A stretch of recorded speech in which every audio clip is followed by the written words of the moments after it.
All right, welcome back. So we just saw this stunning U-turn from the Biden administration, bringing back Trump's safe third country rule, which Biden trashed as xenophobic and dismantled rapidly after he got into the White House. I want to bring in South Carolina Senator Tim Scott to talk about immigration now, talk about that, about debt, also his potential run for the White House in 2024. Senator, it's good to have you on the show. Good to see you. Thank you, Rob. Thanks for having me. Of course. So obviously, I want to start, before we get to all that, I want to start with the court ruling in Manhattan yesterday. We just saw for the Republican frontrunner Donald Trump in 2024. The kind of case really you only see in New York.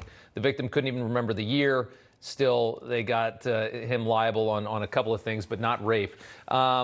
Politically, what do you think this does to 2024? Do you think this hurts Donald Trump?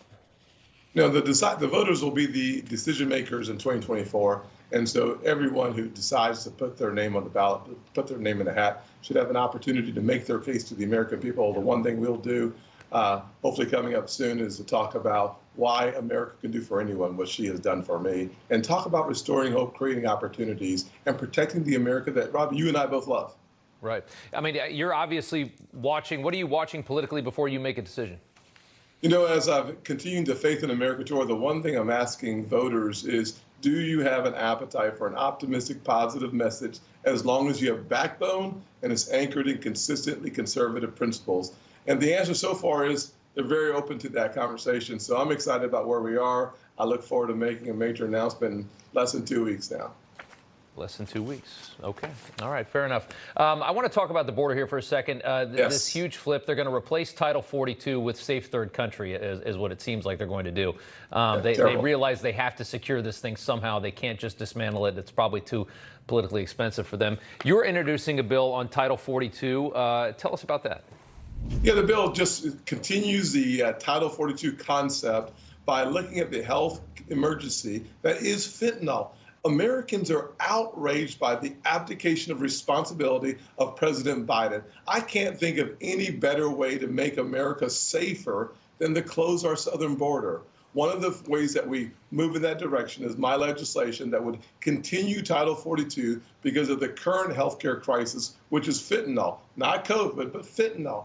70,000 American deaths are 70,000 too many. If we just closed our southern border, my legislation takes a leap in that direction. It certainly seems like they've woken up to something, because this flip on Safe Third Country is remarkable. When you think about what Biden said about this just a couple years ago.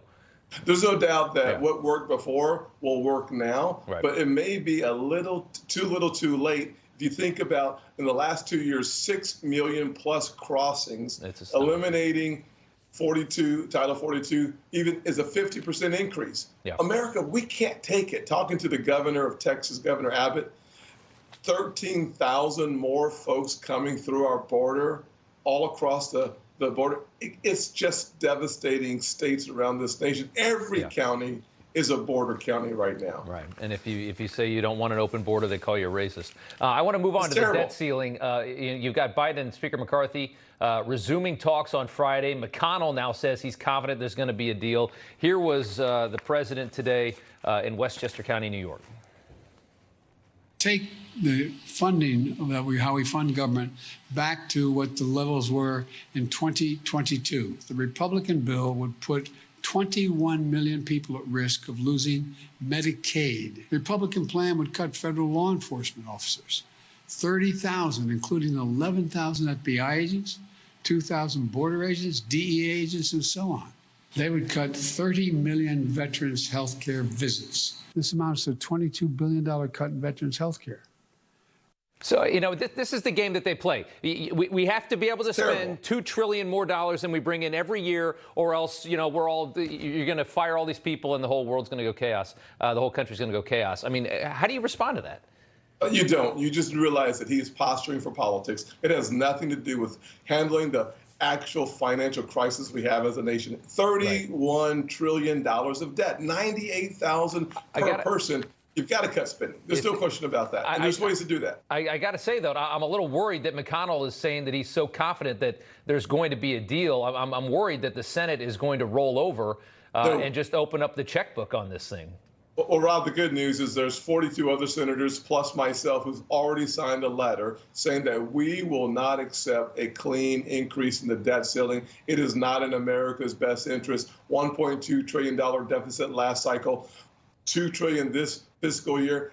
We can't keep spending money we don't have, buying things that we don't need. There's a world that's unimpressed. We need American leadership at its best. We cannot sink this nation into debt we cannot pay back. We have to have concessions, or we should vote no. Concessions in the trillions, I hope.